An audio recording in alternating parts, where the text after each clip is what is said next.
When the truth really comes to the privilege, what happens next? A statement, an outcry from the White House, and millions of people start telling their stories. She didn't scream, she didn't curse. She just told the truth, and they wanted to silence her. She didn't attack anyone. She just asked, "Is this law for everyone?" Hey y'all, it's Jasmine Crockett, your congresswoman from Texas, and I'm here to set the record straight. You've seen the headlines, the hashtags, the outrage machine working overtime to paint me as some kind of villain. But let me tell you what really happened straight from the source, no filter. This ain't about drama or clicks, it's about truth, the kind that cuts deep and makes folks squirm. So buckle up, 'cause I'm not holding back. It all started on a Thursday night in early June in a packed auditorium in Tempe, Arizona. The lights were harsh, the crowd was restless, and the topic was heavy immigration and privilege in today's America. I'm sitting there on this panel, arms folded, just waiting for the nonsense to start. And sure enough, a local journalist tosses me a question. "Congresswoman Crockett, do you think there's a double standard in how immigrants are treated in this country?" Now I didn't hesitate. I didn't stutter. I leaned into that mic with the kind of clarity that comes from living this mess, not just talking about it. I said, if the First Lady and her son arrived here today, under the same circumstances, no fame, no fortune, no connections, they'd be treated like any other undocumented immigrant. Locked up or deported. That's the hypocrisy we gotta face. Boom. The room went dead quiet for a split second, then exploded into murmurs. I saw the moderator blinking like he just got slapped. Someone in the crowd gasped, and the camera crew looked like they wanted to disappear. But me? I sat there, hands steady, eyes forward.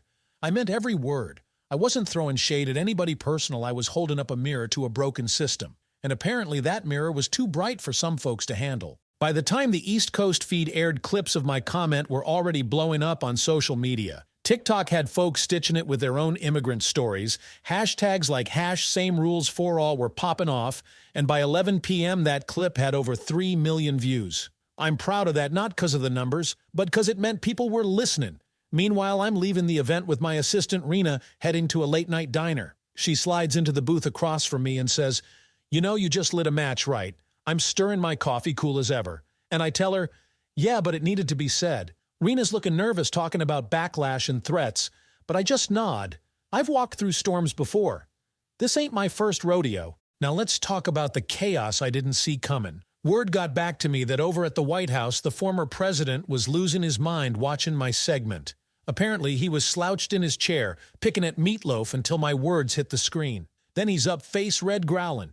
She just said, "What?" and slamming his fork down. He's yelling about how I attacked his wife and son, calling in his press secretary to kill this thing before sunrise. They wanted to spin it like I went after a child. A child, y'all. I didn't attack nobody. I stated a fact without privilege. The rules apply the same. But truth don't matter when you're trying to control the narrative, does it? By morning, #Deport Melania's trending started as a jab at me, but folks flipped it to expose the double standards. Videos pop up comparing ICE raids on Latino families to glossy footage of Melania arriving on a model in Visa. People are connecting dots, and I'm here for it. But then Trump's at a podium, tie, crooked hair, damp voice, shaking with rage, calling me a disgrace. He's saying I'm dangerous, demanding Congress censure me, strip my committees, make me irrelevant. Behind him, his VP looks stiff, his press secretary's blinking like he's in over his head. But Trump don't care. He's thundering through every network, every radio station, every conservative Facebook feed. And I'm just sitting in my Dallas apartment watching this unfold on TV. Rena's pacing, saying they're twisting my words. And they are. I didn't insult nobody. I said if Melania and Barron came here today, no status, no privilege, they'd face the same harsh system as everyone else. That's not shade, that's reality. But reality don't sell outrage, does it? I've got interview requests piling up, MSNBC, CNN, even The View. I pick one, CNN with Anderson Cooper. That night I'm sitting in a clean, minimalist office space, looking straight into the camera. Anderson asks if I regret my words. I don't blink. No, I say, because what I said wasn't personal, it was political. It's about a system that treats some mothers as threats and others as protected based on money and power. I didn't name call. I held up a mirror. I tell him maybe this firestorm will hurt me politically, but not speaking truth that hurts us all. That clip goes viral, especially in immigrant communities. In San Bernardino, a teacher shares it in her ESL class, telling students, "This is what it looks like when someone speaks for us." A 13-year-old girl whispers, "She's not scared." And y'all, that hits me. But not everybody's a fan. Conservative radio hosts call me unhinged, saying I use the first family as a punching bag. Some ultra-right congressman drafts a resolution to censure me, claiming I'm inviting chaos. They're coming for me hard, but I'm back in Texas, reviewing legislation, fielding messages, dodging reporters. I don't speak to Trump's outbursts directly. Every interview I pull it back to immigration, equality, the law. 'Cause this ain't about me, it's about the people. By Saturday, this ain't just political no more. It's cultural, emotional, everywhere. Cable news is running split-screen panels, conservatives calling me vicious immigrants and civil rights leaders saying I spoke the truth nobody else dared. I'm keeping quiet that morning, meeting with aides at a cafe in Santa Fe for a breather. My silence just makes the noise louder. On Instagram, folks post side-by-side pics Melania in designer heels, stepping off Air Force One, a Guatemalan mom holding her baby behind a chain-link fence. Captions are brutal. One crosses borders in Louis Vuitton, the other in desperation. Only one gets protection. That post gets reposted over 600,000 times in a day. Stories start pouring in, hundreds of them. An Afghan dad in Michigan writes, "My daughter was almost deported over a clerical error. If she had a famous last name, maybe she'd be in a penthouse." A nurse in Tucson records a video, tears in her eyes, saying, "Congresswoman Crockett said what we've been screaming into the void for years." On TikTok, a challenge starts. Folks read my quote, then cut to their family's immigration story. #Same Rules for All hits 10 million views by nightfall. Y'all, I didn't ask for this, but I'm damn sure not stopping it. Trump ain't done either. At some fancy dinner with donors, he's ranting, calling me a fool, saying by next week nobody'll remember my name. He's wrong. The more he barks, the more attention he gives me, the more relatable I seem to folks who've been brushed aside. In Oakland, a 14-year-old kid watches my CNN replay with his mom, who's been quiet since his dad got deported. They sit together and she whispers, "Maybe she really sees us. That's why I do this. Not for me, for them." Sunday, I break my silence online with a short video. Just me on a bench, no edits, no music. I say I know the headlines are loud, the attacks are ugly, but I meant what I said. For every mother who's cried through a glass partition, every child carrying paperwork like armor, I see you.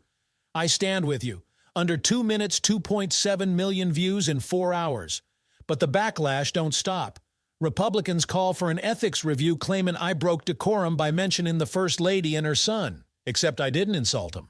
I made a parallel uncomfortable, sure, but undeniable. Folks start asking out loud if Melania and Barron were poor, nameless. And Brown, would we even be having this conversation? Monday, the Capitol feels heavier than usual.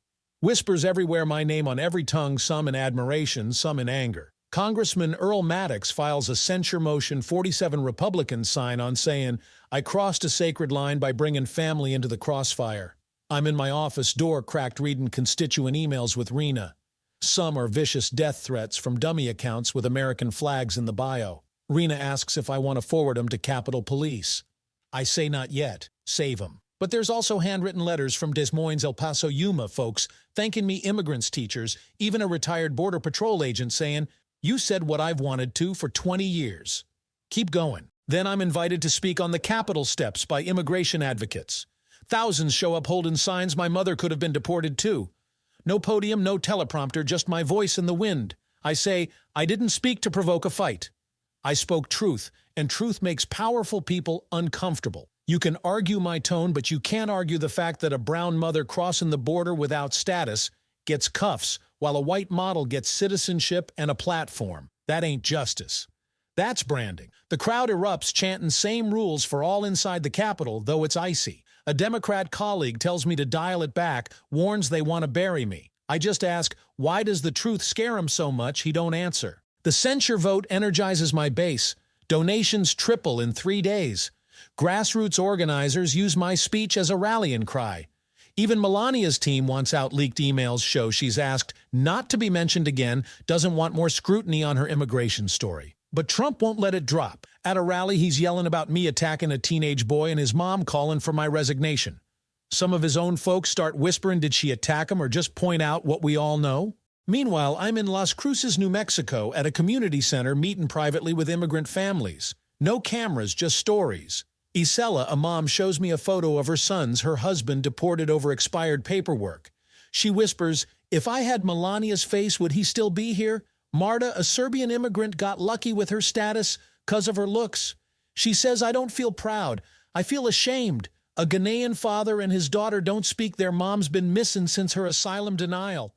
I'm holding the girls' drawing of a house with stick figures waiting outside. That night I post their stories online. No hashtags, just captions. Isla, 2 kids, husband deported.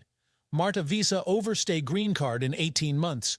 Ama's daughter still waiting to hear if her mom's alive. The thread blows up. People reply with their own pain. Moms deported over traffic stops, uncles waiting for hearings. It's translated into Spanish, Farsi, Korean. Volunteers do it on their own. Conservatives try to spin it, saying I'm weaponizing sob stories, but even their crowds look unsure. A woman at a rally whispers she didn't attack anyone. She made a point. The White House is cornered not by me, but by momentum. Trump's posting on Truth Social calling my stories fake, but screenshots of his tweets get reposted under pics of me with real families. It makes him look small. A leaked memo shows Melania's done. She don't want her name in this mess. Headlines scream Melania wants out, president doubles down. Now it's not just about immigration, it's about power image, whose voice matters. The streets are speaking louder. In Albuquerque, Miami, Wichita crowds form with signs we're not invisible. Crockett told our truth. In Savannah, a teen reads my thread aloud on a mailbox through a bullhorn, crying by the end. I repost it. This generation ain't waiting for permission. Even non-voters are tuning in. Republicans realize the censure's losing steam. Moderates back off. A congresswoman says behind closed doors, we look ridiculous dragging this out while she's listening to grieving families. I'm invited to speak at Howard University on fairness in policy. I walk on stage to a standing ovation. I say I didn't ask to be in a national drama, but when truth starts moving, you don't control where it lands. You follow it. A student asks what to do if truth makes folks uncomfortable. I look him dead in the eye, tell it anyway. Discomfort is temporary. Silence lasts forever. The censure vote comes Tuesday. Over 200 protesters line the Capitol chanting, holding photos of deported loved ones. Inside, it's tense. Maddox calls me indecent, says I crossed a line. I stand at the podium, no notes, just truth. I didn't insult Melania or Barron. I said if they came here today, no status, no connections, they'd face the same system as everyone else. That's clarity, not cruelty. You want to talk crossing lines? Talk about mothers ripped from kids in ICE raids, toddlers in courtrooms with no lawyers, fathers vanished after 20 years of paying taxes. I'm not apologizing for saying what half this country knows. If you punish me, fine, but don't pretend it's about decency. It's about discomfort. That's on you. The vote passes 215, 212, but nobody celebrates. I stand up, walk out to cheers from supporters. Reporters swarm. I pause, look at the cameras. You can't shame someone standing on truth. That night, I don't look like a woman punished. I look like someone who stood tall in a system trying to knock me down. After my phone's blowing up, 4000 texts, missed calls, $2.4 million in donations from regular folks, not billionaires. A teen in El Paso posts a video holding a faded photo of his deported mom, saying Crockett didn't say anything cruel. She said what we whisper at dinner tables, that our stories don't count unless we got the right passport. It hits 10 million views. I post as a daughter of immigrants, not just a politician. You don't need permission to matter. Your story is valid. Your truth is power. If they come for me again, I hope it's because I made someone feel seen. Melania does a rare interview calling my remarks invasive, referring to undocumented folks as not following the law. It lands cold. Advocacy groups clap back. We didn't ask to be compared to Melania. We asked to be treated human. I don't respond directly. The public dissects it for me. At my keynote in Baltimore, 6000 show up. I say they told me to keep quiet, make my point gently. They weren't upset by how I said it. They were upset I said it out loud. When families are ripped apart, when kids lose parents to a broken system, that's the disrespect. I'm not sorry for calling it out. I end with, don't tell me to respect power if power won't respect people. The crowd's on their feet shouting, holding each other. Weeks later, I'm in Tyler, Texas, at my childhood duplex, recording a raw video. I've been thinking about silence, how it protects the wrong people, buries the right ones. In this neighborhood, we didn't talk about fear immigration, who got stopped. We stayed small. I made that comment not for headlines, but because I know what it's like to see folks punished for existing while laws bend for others. They called me disgraceful, said I crossed a line. But nobody cares when immigrant families get dragged into cages, courtrooms, deportation vans. I didn't name names to hurt, I made a point. If it stings, maybe the truth hurts more than we admit. They tried to shut me up, paint me as angry, dangerous. But I didn't get here playing nice. I got here telling truth loud, soft, messy, clean. I stand by it. For the kids still waiting to see their parents, you don't get to move on. So if you're watching wondering if anyone sees you, I do. I hear you. I'll keep saying what nobody else will, even if it costs me everything. Truth don't need approval. It needs a spine. That video hits 1 million shares by nightfall, not through big accounts, but regular folks, immigrants, teachers, clergy kids. My words show up in courtrooms, sermons, local news. A DACA recipient says she didn't speak for us. She spoke with us. While Trump rages and media spins, I go quiet, not out of fear, but to let the stories I lifted breathe. In that silence, folks keep talking about privilege fairness, why some lives feel disposable while others are protected. I started a conversation that ain't going away, and maybe, just maybe, that's the real win. So if this moves you, share it. Talk about who gets heard and who don't, because voices like mine, like yours, matter, and we got to keep them loud. Now, y'all, let me tell you something about what happens when a spark turns into a wildfire. After that CNN interview with Anderson Cooper went viral, I started seeing something I didn't expect. It wasn't just about me anymore. It wasn't even just about immigration policy or double standards. It was about people, real everyday folks who'd been carrying these heavy stories in silence for years, sometimes decades, and finally felt like someone was listening. I'm talking about the kind of pain that don't make it to the news, the kind you don't tweet about because it's too raw. But now they were speaking up, and I was humbled to be part of why. In the days after that interview aired, my inbox, both digital and physical, started overflowing. Not just with hate mail, though trust me, there was plenty of that. I'm talking about letters, emails, voice messages from folks I'd never met pouring out their hearts. A grandmother in Fresno wrote me a 3-page letter, handwritten shaken script, telling me how she came here from El Salvador in the 80s, worked 2 jobs cleaning houses to keep her kids fed, only to watch her eldest get deported last year over a paperwork glitch. She said, "When I heard you speak, I cried for the first time in months. Not out of sadness, but because I felt seen. Y'all, I sat there reading that letter in my office, door closed, just taking it in. I didn't cry, I don't cry easy, but I felt a weight. You know, the weight of knowing I gotta keep pushing, because these folks are counting on me not to fold." Then there's this voicemail from a kid in Chicago, couldn't have been older than 15. His voice was all shaky, like he wasn't sure if he should even be calling. He said, "Miss Crockett, my dad's been gone for 2 years. ICE took him. I don't know if he's okay. When you talked about how some people get treated different, I felt like you were talking about us. Thank you." I saved that message, played it back a few times, not because I needed the praise, but because it reminded me why I said what I said in the first place.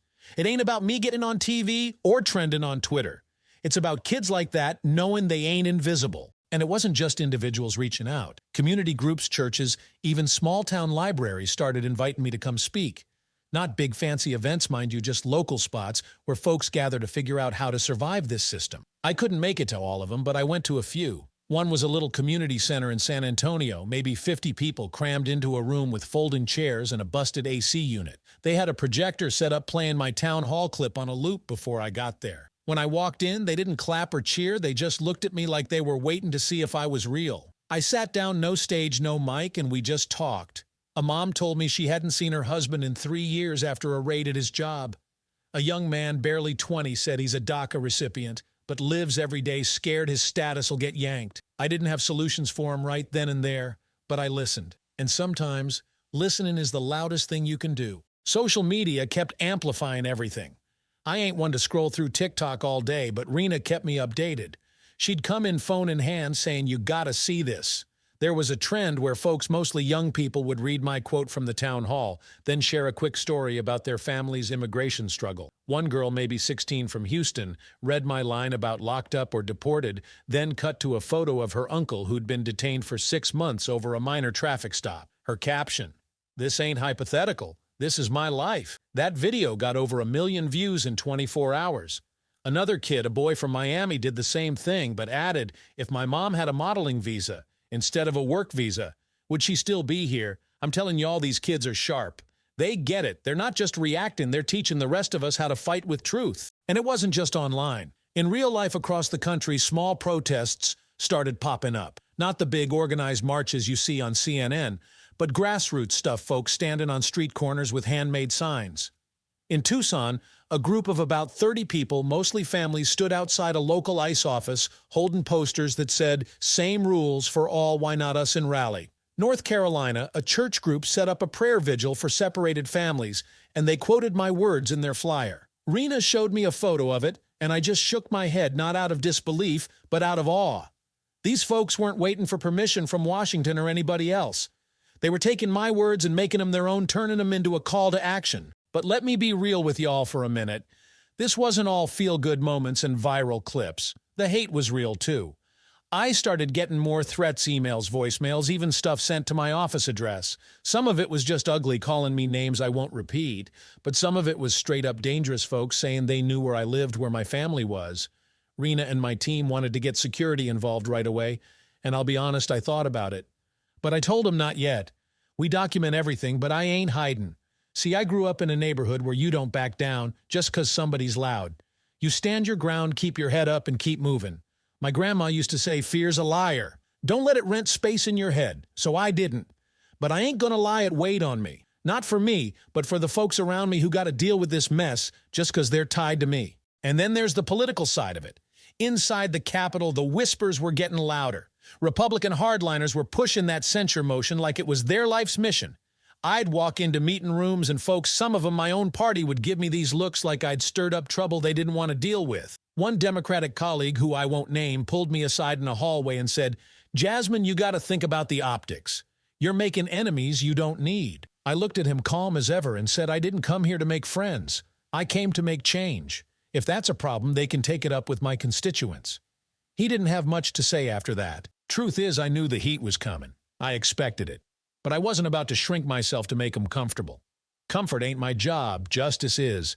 Meanwhile, conservative media was in overdrive. Talk radio hosts were calling me every name in the book, unhinged, reckless, a threat to civility. One guy out of Alabama went on a whole rant about how I was using the first family as a political punching bag. I laughed when Rena played me the clip. A punching bag? Nah, I was holding up a fact, not throwing fists. But facts don't matter when you're selling anger to your base. Fox News had panel after panel dissecting my attack, as they called it, with pundits, saying I should apologize, resign, disappear. I didn't watch much of it myself. Ain't got time for that noise. But Rena kept me in the loop.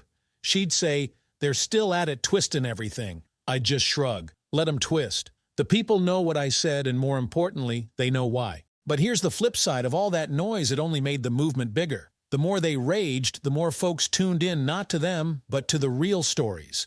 In Detroit, a street artist painted a mural of me on a building near a community center. It's got my face, my quote from the town hall in bold letters, and underneath a caption that ain't even mine, but sums it up: "Truth hurts power." That's why they fear it. I didn't ask for that mural, didn't even know about it until someone sent me a photo. But seeing it, knowing it's in a neighborhood where folks feel this struggle every day, that meant something.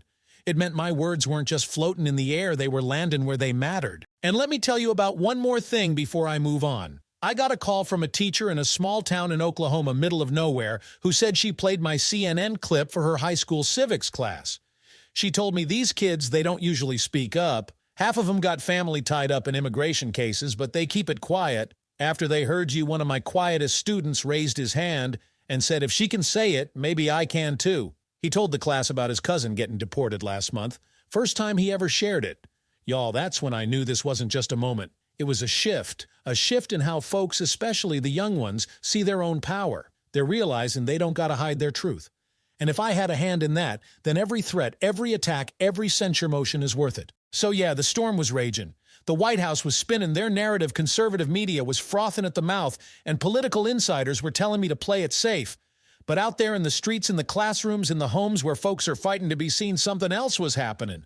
A conversation was growing, one that couldn't be shut down with a press conference or a vote. And I knew, no matter what came next, I wasn't going to stop feeding that fire. 'Cause truth don't just need a voice, it needs a fight. And I'm in it for the long haul. Now, y'all. I thought that video from my childhood porch in Tyler would be the end of this chapter. I poured my heart out raw and real, hoping it would reach who it needed to. And it did over 1 million shares by nightfall, not through big media or political accounts, but through regular folks.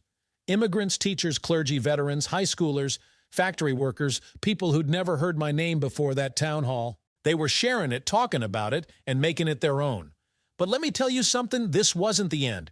It was just the beginning of something bigger, something I couldn't control even if I wanted to. And honestly, I didn't want to. This was never just my story to tell. In the weeks that followed, I started seeing my words show up in places I never imagined. Down in Birmingham, I got word that an immigration judge quoted my line, "Truth don't need approval. It needs a spine during a courtroom hearing." He used it to remind everyone in that room, including the folks fighting for their lives, that speaking up matters even when the system's stacked against you. In Fresno, a pastor worked my story into his Sunday sermon, telling his congregation faith without courage is just noise.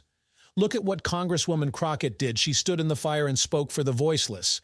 And in Flagstaff, a local news segment featured a DACA recipient named Luis Pena, who said she didn't speak for us. She spoke with us.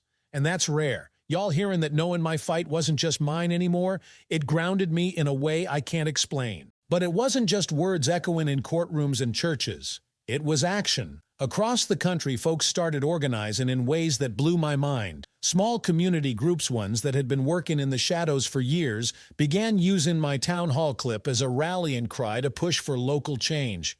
In El Paso, a coalition of immigrant families and advocates launched a petition drive to demand fair hearing processes for deportation cases, something as basic as giving folks a real chance to plead their case. They named it the Same Rules Campaign, straight from my hashtag. In Miami, a group of high school students, kids, y'all put together a voter registration drive targeted at first-generation citizens, saying they were inspired by my refusal to back down. One of them told a local reporter, "If she can stand up to the president, we can stand up at the polls." I'm telling you, that kind of fire in the next generation, it's what keeps me going. And it wasn't just in big cities or border towns. In a small rural community in Iowa, where you wouldn't think immigration's even on the radar, a group of farmers, mostly white folks, mind you, held a town hall of their own. They invited immigrant workers who'd been helping on their farms for years to speak about their struggles with visas and constant fear of raids. One farmer said on camera, "I didn't get what Congresswoman Crockett meant at first. Then I looked at the guys who've been breaking their backs next to me for a decade, and I got it. Same rules gotta mean same rules." That right there showed me this conversation had legs. It was crossing lines of race, class, geography, all of it. It wasn't just an immigrant issue no more, it was a human issue. Now, while all this was happening, I had to take a step back and look at myself too. I ain't gonna lie, standing in this storm took a toll. Not just the threats or the censure vote, but the weight of carrying so many stories. Late at night when the phone stopped buzzing and Rena wasn't around with updates, I'd sit in my apartment, lights low, just thinking about my own family, my grandma who cleaned homes for pennies to make sure I had a shot, my parents who taught me to speak loud, even when folks wanted me quiet. I thought about whether I was doing enough, whether I could keep this up without losing myself. And I'll be real with y'all, I had moments of doubt. Moments where I wondered if I'd pushed too far, if I'd made enemies I couldn't outlast. But then I'd remember Isela's photo of her sons, that little girl's drawing of a house with stick figures waiting outside, and that kid from Chicago's shaky voicemail. And I'd tell myself, "Jasmine, you don't get to stop, not now, not ever." The political machine didn't stop either. Republicans in Washington, after realizing the censure had backfired and only amplified my voice, tried new tactics. Some started floating bills to tighten immigration enforcement, even more using my name as a boogeyman to scare their base into support. "We can't let radicals like Crockett turn this country into an open border," one congressman said on Fox. I laughed when I heard it. Radical, nah, I'm just real. But I knew they weren't playing games, they were trying to drown out the conversation with fear. Meanwhile, a few moderates, even some on their side, started reaching out quietly. One sent me a message through a mutual contact saying, "I don't agree with how you said it, but I can't argue with the point. We need to fix this system." I didn't respond right away. I'm not here to make nice with folks who only whisper support when the cameras are off. Show me action, then we'll talk. On the other side, my own party wasn't always a safe haven either. Some Democrats, worried about 2024 optics, kept telling me to tone it down, saying I was giving ammo to the right. I'd look at them and say, "Y'all worried about optics while families are getting torn apart. Where's your spine?" Most of them didn't have an answer. But others stepped up. Progressive colleagues started citing my words in House debates, pushing for immigration reform bills that had been sitting on shelves for years. One even said on the floor, "If we can't face the truth Jasmine Crockett laid out, we don't deserve to be here." That was a moment I didn't expect, but I appreciated it. Still, I knew change in Washington moves slower than molasses. The real power was out there with the people. And speaking of the people, let me tell you about a day that stuck with me. About a month after that Tyler video, I got invited to a small rally in Atlanta organized by a mix of immigrant rights groups and local black community leaders. I showed up no entourage, just me and Rena. There were maybe 200 folks there holding signs, singing, praying. But what hit me hardest was a young woman who came up to speak before I did. Her name was Tanisha, a first-generation American born to Haitian parents. She stood at this little podium, voice trembling but strong, and said, "I grew up thinking I had to hide my family's story because it made people uncomfortable." Then I heard Congresswoman Crockett say what she said, and I realized hiding is what keeps us down. So here I am telling y'all my mom still ain't got her papers after 15 years of trying. And I'm not ashamed to say it no more. The crowd roared for her louder than they did for me when I spoke after. And that was right, because this ain't about me being the hero. It's about folks like Tanisha finding their own voice. As I stood there watching her step down and hug her friends, I realized something else. This movement, this conversation, it's bigger than any one person, even me. I lit a match, sure, but the wind that turned it into a blaze that came from y'all. From the kids on TikTok, the moms writing letters, the farmers in Iowa, the judges in Birmingham, the pastors in Fresno. Y'all took my words and made them a weapon for justice. And I'm going to keep fighting alongside you, not because I want the spotlight, but because I believe in the power of us, together. So where do we go from here? I don't know every step. I ain't got a crystal ball. But I do know this silence ain't an option no more. We've cracked open a door that's been shut for too long, and we ain't letting it close. If they come for me again, whether it's more censures, more threats, or more lies, I'll be ready. 'Cause I've seen what truth can do when it's backed by people who refuse to be ignored. And to anyone watching wondering if your story matters, let me say it one more time, it does. Speak it, share it, fight for it. 'Cause the same rules gotta apply to all of us, and we ain't stopping till they do. Expanding the narrative, new angles and details for Jasmine Crockett's story. As the dust began to settle after the viral storm of Congresswoman Jasmine Crockett's town hall comment, new layers of the story emerged that could take this saga into uncharted territory. These weren't just ripples of the initial wave, but entirely new currents that revealed the complexity of the issues at hand, the personal toll on those involved, and the potential for even greater societal shifts. Here are some threads that could expand the narrative, adding depth and new dimensions to an already powerful tale. A personal backstory unveiled Jasmine's family history with immigration. One untapped vein in Jasmine's story lies in her own family's history with immigration, a past she's hinted at, but never fully shared publicly. Imagine a subplot where amidst the national spotlight, a journalist digs into Jasmine's background and uncovers that her grandmother, who cleaned homes in Louisiana, wasn't just a hardworking woman, but an undocumented immigrant herself for over a decade before gaining status through a marriage that some questioned as a convenience. This revelation could be leaked during a heated moment in the political battle, perhaps by a conservative operative aiming to discredit Jasmine by accusing her of hypocrisy or personal bias. The headline might scream, "Crockett's own family skirted immigration rules. Why the outrage?"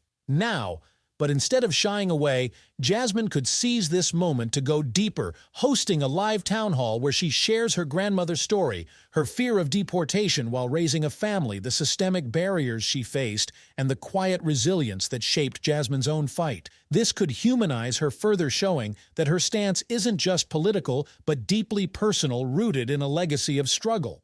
It could also spark a national conversation about generational trauma and how past immigration policies continue to echo in today's debates, giving her critics a new angle to attack, but also galvanizing her supporters who see her as a product of the very system she's challenging. A whistleblower from ICE, exposing internal double standards. Another explosive thread could emerge from within the Immigration and Customs Enforcement ICE agency itself. Picture a mid-level ICE officer burdened by years of enforcing policies they've come to see as unjust, anonymously leaking internal memos or recordings that reveal explicit double standards in how cases are handled based on race, wealth, and connections. These leaks could surface through a major news outlet showing directives to go easy on certain high-profile or well-connected immigrants while aggressively targeting low-income non-white families for minor infractions. The whistleblower might cite Jasmine's comment as the final push that made them speak out, saying in an anonymous interview, "When I heard her say same rules for all, I couldn't stay silent anymore. I've seen the rules bend firsthand." This subplot could escalate the national debate, putting pressure on the administration to respond while giving Jasmine a new platform to demand accountability. It could also introduce a personal risk for her ICE leadership, might retaliate by digging into her constituents' cases for leverage, creating a tense standoff where she must protect vulnerable families in her district while pushing for systemic reform. This thread would add a gritty investigative layer to the story, highlighting the inner workings of a broken system and the courage it takes to challenge it from within. Melania's hidden perspective. A private struggle with public scrutiny. Melania Trump's role in this story has been largely reactive and distant, but there's room to explore her internal conflict as a former immigrant thrust into a debate she never sought. A compelling subplot could delve into Melania's private anguish over the renewed scrutiny of her immigration history, perhaps through leaked diary entries, or a close confidant speaking off the record to a trusted journalist. These insights could reveal her frustration with being used as a political pawn, both by her husband's administration, which keeps dragging her name into the fray, and by critics who question her path to citizenship. She might grapple with guilt over her privilege, recalling moments early in her U.S. journey where she feared visa issues, but was saved by wealth and connections, contrasting sharply with the stories of families Jasmine highlights. This could culminate in a discreet, off-the-record meeting between Melania and a neutral mediator, perhaps a respected immigration advocate, who offers her a chance to speak at a private summit on reform away from cameras. Does she accept risking further backlash from her husband's base or decline reinforcing her image as detached? This thread could add a nuanced human dimension to Melania, shifting her from a symbol to a conflicted figure while giving Jasmine's critique more weight as it forces even the privileged to confront uncomfortable truths.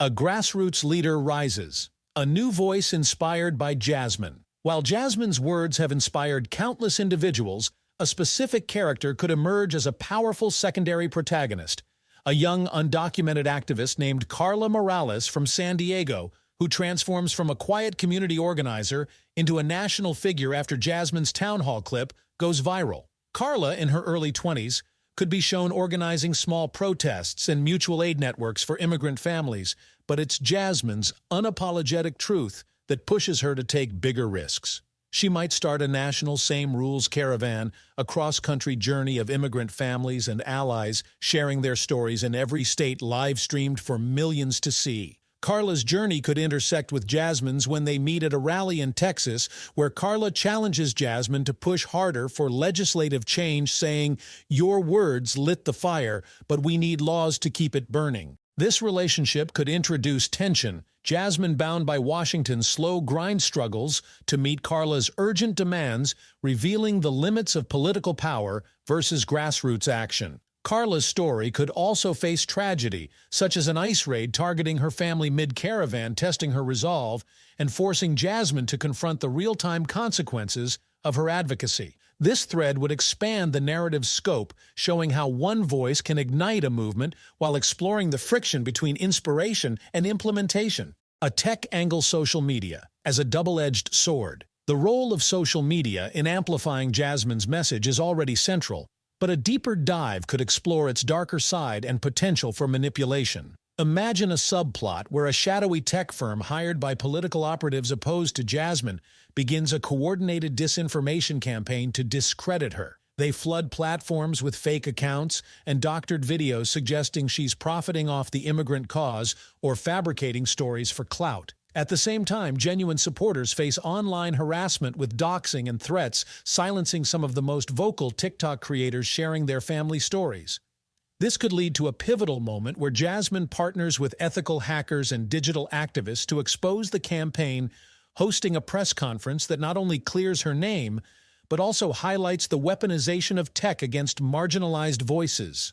This thread could introduce a modern, high-stakes battleground, showing how truth fights to survive in the digital age while exploring Jasmine's adaptability as she navigates a new kind of warfare. It could also prompt a broader discussion on regulating social media to protect activists, adding a policy dimension to her fight. An international echo. Global reactions to the debate. Finally, the story could expand beyond U.S. borders by exploring how Jasmine's stand resonates internationally. News of her comment and the ensuing firestorm could reach immigrant communities in Europe, Latin America, and beyond, where similar double standards exist. A subplot might involve a viral video of a refugee advocate in Germany referencing Jasmine's words during a protest against harsh deportation policies, saying, "If an American congresswoman can call out privilege, so can we." This could lead to an invitation for Jasmine to speak at an international human rights conference where she faces both admiration and criticism from global leaders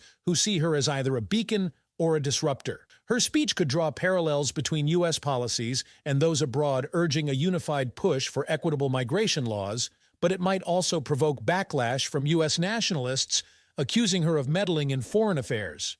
This thread would elevate the stakes, positioning Jasmine as a global figure, while highlighting the universal nature of her fight, opening avenues for stories about cross-border solidarity and the challenges of international advocacy.